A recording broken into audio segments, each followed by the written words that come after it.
तो जितने भी स्टूडेंट्स हैं स्टैंडर्ड 10th के, आज हमारा इंग्लिश का जो चैप्टर 3 है वो है गिल्लू, जो कि लिखा गया है महादेवी वर्मा द्वारा। तो चलिए हम लोग इस चैप्टर को स्टार्ट करते हैं। तो सबसे पहले थोड़ा सा ऑथर के बारे में जान लेते हैं हम लोग, जो राइटर है महादेवी वर्मा। तो Mahadevi Verma was a leading poetess of Chhayavadi school of poetry in Hindi. She was also a well-known story writer and editor of the famous Hindi weekly Chand. Some of her important works include Deepshikha, Yama, Nihar poetry, Shrinkla की कड़िया, मेरा परिवार. She was the recipient of Mangala Prasad Prize, Bharat Bharati Award, and the Jananipat Award along with Padma Bhushan. She was elected fellow of the Sahitya Academy. तो हमने महादेवी वर्मा का देखा, उनका जन्म जो हुआ था वो 1907 से लेकर 1987 के बीच में हुआ था। वो छायावाड़ी स्कूल ऑफ पोएट्री हिंदी में बहुत एक लीडिंग पोइटेस थी। उनके काफ़ी जो वेल नोन बहुत सारा, वो एक बहुत प्रसिद्ध स्टोरी राइटर थी, कहानी लेखिका थी, और उन्होंने बहुत सारी हिंदी वीकली, जैसे एक बहुत फेमस हिंदी वीकली है चांद, उसके ऊपर उन्होंने एडिटर, वो उसकी एडिटर भी थी। उनकी कुछ जो बेहतरीन जो उनके किताब, जो उनकी कहानियाँ, जो किस्से थे वो यहाँ पे दिए हुए हैं। इसके अलावा वो बहुत सारे प्रसिद्ध अवार्ड्स की भी विजेता रही, जो कि यहाँ पे दिया हुआ है। वो साहित्य अकेडमी के फेलो के तौर पे भी इलेक्ट की गई थी। तो चलिए उनका ये लिखा हुआ जो चैप्टर है गिल्लू, आज हम उसके बारे में पढ़ते हैं। Unexpectedly, one morning, when I entered the veranda from the room, I saw two crows playfully poking their beaks at the flower pots, as if engaged in the game of hide and seek. Unexpectedly, अचानक से एक सुबह जब मैं अपनी वरांदा पे, वो लेखिका कह रही है कि जब मैं अपनी वरांदा में बाहर आई अपने रूम से, तो मैंने देखा कि दो कौवे जो है वो अपनी चोंच किसी फ्लावर पॉट पे वो मारते हुए खेल रहे हैं, जैसे कोई छुपन छुपाई का गेम खेल रहे हो। Suddenly my assiduous critic of this mythical tale of the crow was intercepted by my gaze that fell on this tiny being lying hidden in the gap of the junction of the pot with the wall. Moving closer, I saw that it was a tiny baby squirrel that must have accidentally fallen down from a nest and was now being considered by the crows to be an easy prey. Having sustained 2 wounds due to the assault by the pair of crows was enough for his tiny being, and he was now motionless, clinging to the pot. अचानक इस दौरान उनकी जो नज़र है वो पड़ती एक छोटे से जीव के ऊपर, एक छोटे से गिलहरी के बच्चे के ऊपर, जो उस पॉट पे था, और उसके ऊपर जो वो शायद अपने नेस्ट से, अपने घोंसले से ऊपर से नीचे गिर गया और वो कौवे का शिकार हो गया है, और वो कई 2 घाव ऑलरेडी उसको हो चुके हैं, वो तभी भी जिंदा है शायद, उन्हें लग रहा है। और अगर ऐसा ही चलता रहा तो कौवे उसे मार के वो उसे खा लेंगे, वो उसको चोट पहुंचा देंगे। वो बिल्कुल चुपचाप गिरा हुआ था, ऐसे लग रहा था कि उस गमले में, उस मटके में अटका हुआ था। Everyone remarked that he would not survive after having been so assaulted by the crows. He be left alone, but my mind refused to accede to their views, and therefore I gently lifted him up and brought him to my room, and after wiping the blood from his wounds with cotton wool, applied penicillin ointment. सबने कहा कि इतना घायल होने के बाद कौवे की मार से वो बचेगा नहीं, उसको वहीं छोड़ देने के लिए, लेकिन उस जो लेखिका कहती है कि मेरा दिमाग ये बात मानने से इनकार कर रहा था। मैंने धीरे से उसे उठाया, अपने रूम तक ले गई, और उसके यहाँ जो भी उसको जो घाव हुए थे उसको साफ़ किया, और वहाँ पे कॉटन वुल लगाया, और उसमें पेनिसिलिन ऑइंटमेंट लगाया। I tried to feed him by somehow putting a thin cotton wool wick dipped in milk to his mouth, but he was unable to open his mouth, and the drops of milk only slid down from both sides. Only after several hours of tending could I manage to pour 1 drop of water in his mouth. But on the 3rd day he became so much better and assured that he would use his 2 tiny claws to hold my finger and gaze all around with his blue glass bead-like eyes. And in 3-4 months he astonished everyone with his smooth fur, bushy tail and naughty and refulgent eyes. वो कहती है कि शुरुआत में उसे कैसे एकदम छोटे छोटे रुई का एकदम बत्ती बना के उसे दूध पिलाना उसको पड़ता था, उनको पड़ता था। वो अपना मुंह नहीं खोल सकता था, एक एक बूंद करके वो गिराना पड़ता था। कुछ घंटे बाद 1 बूंद गया उसके मुंह में, ऐसे करके उसे खिलाना पड़ता था। लेकिन तीसरे ही दिन वो थोड़ा सा और बेहतर अच्छा हो गया, और वो अपनी दोनों छोटे छोटे पंजे की मदद से उसका हाथ पकड़ता और उसको अपनी नीली आंखों से घूरते रहता लेखिका को। और 3-4 महीने होते उसने सबको चौंका दिया। उसका वो smooth fur, bushy tail and naughty refulgent eyes. A transformation from common to proper noun followed, and we started calling him Gillu. I hung a light-weighted flower basket lined up with cotton wool on the window with the help of a wire. For 2 years, this was Gillu's abode. All were pleasantly astonished at his antics and intellect.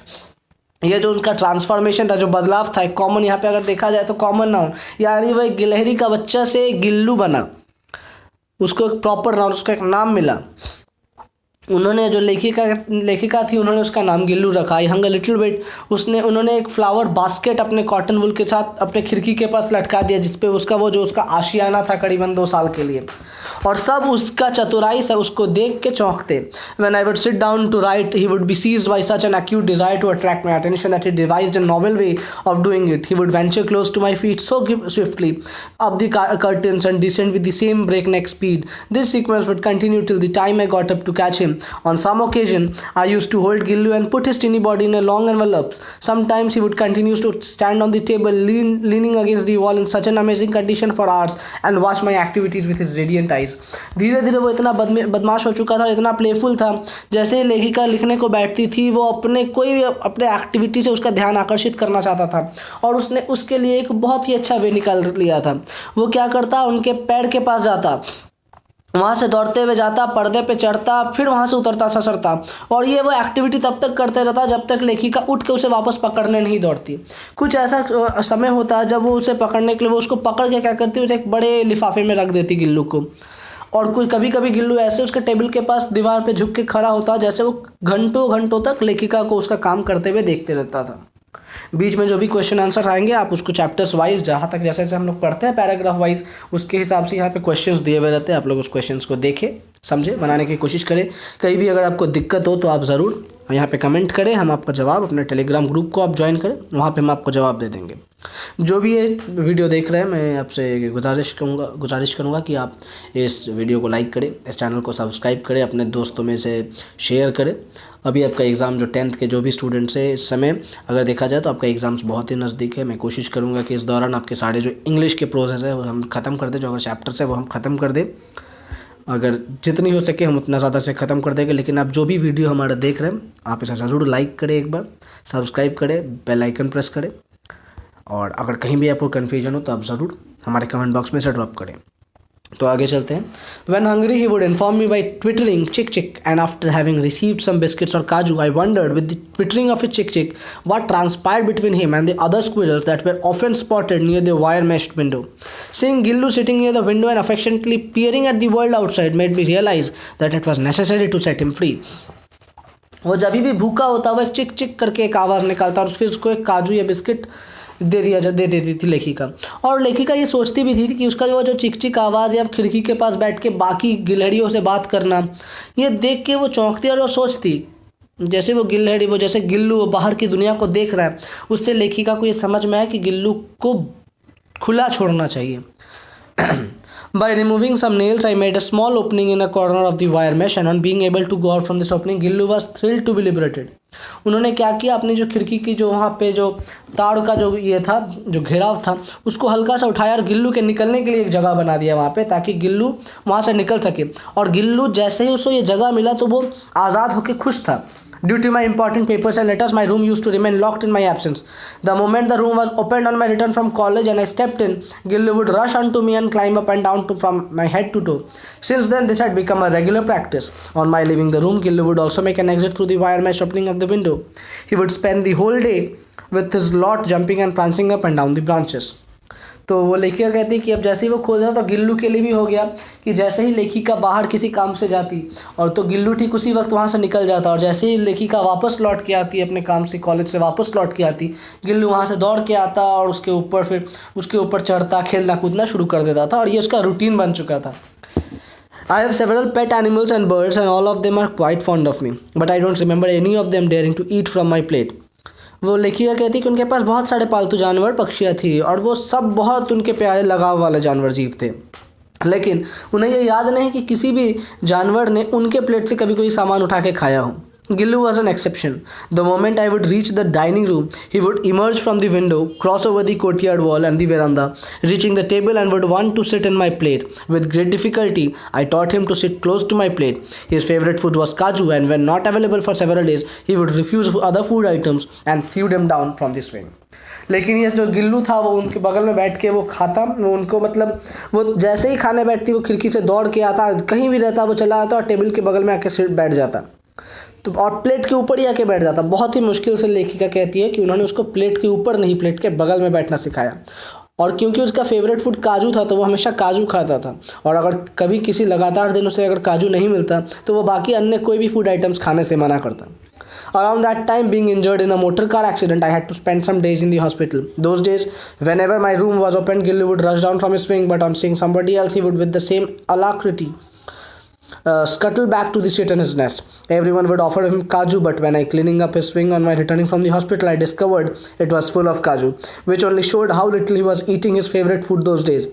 During the course of my indisposition, he would sit near my head on my pillow and gently stroke my forehead and hair, and his moving away was like the going away of a nurse or attendant. वो कहती कि जब उनका accident हुआ था तो वो क्या हुआ, जब उनका एक्सीडेंट हुआ वो जब हॉस्पिटल्स में थी कई दिन, तो गिल्लू क्या करता, कोई भी अगर उसके रूम में आता तो गिल्लू बहुत तेज़ी से उतर के आता कि जैसे वो लेखिका आ गई, उसकी मालकिन आ गई, लेकिन उनको ना देखते वो वापस उसी रफ्तार से अपने घोंसले पे लौट जाता, अपने जगह पे लौट जाता, अपने झूले पे। उसको बहुत किसी ने काजू खिलाने की कोशिश की, लेकिन जब लेखिका ठीक होकर वापस आई, उसने जब देखा तो उसके घोंसले में कई सारे काजू पड़े हुए थे, तो इससे लेखिका को पता चला कि उस दौरान गिल्लू अपना फेवरेट फूड जो है वो नहीं खा रहा था। और जैसे ही लेखिका को थोड़ा सा रेस्ट मिला था अपने घर के लिए, अपने घर वो आई थी रेस्ट करने, तो वो उसके तकिए के पास बैठता और उसके सर पे ऐसे हाथ फेरता जैसे कोई नर्स उसके सर पे हाथ फेर रही है। तो फिलहाल आज के लिए हम इस चैप्टर को इतना ही रखेंगे। ये चैप्टर फिर जो अगला पार्ट है, यहाँ तक आशा करता हूँ आपको जो भी पढ़ाया वो आपको समझ में आया हो। अगले ही पार्ट में इस चैप्टर को हम ख़त्म कर देंगे। कोई भी कन्फ्यूजन अगर आपको इस वीडियो के दौरान हो, आपको लगे कि आपको कहीं समझ नहीं आया, तो आप अवश्य कमेंट करें। इस वीडियो को ज़्यादा से ज़्यादा लाइक करें, अपने दोस्तों में शेयर करें। एग्ज़ाम का समय है तो जल्द बहुत अच्छे से पढ़ें। कोई भी डाउट्स हो आप हमारे टेलीग्राम ग्रुप को ज्वाइन कर सकते हैं, आप कमेंट्स में हमारे लिख सकते हैं अपने डाउट्स। ठीक है, सबसे पहले आप इसको पढ़ें, जहाँ तक मैंने पढ़ा है उसको समझें, और हमारे चैनल को लाइक करें, शेयर करें और सब्सक्राइब करें। Thank you.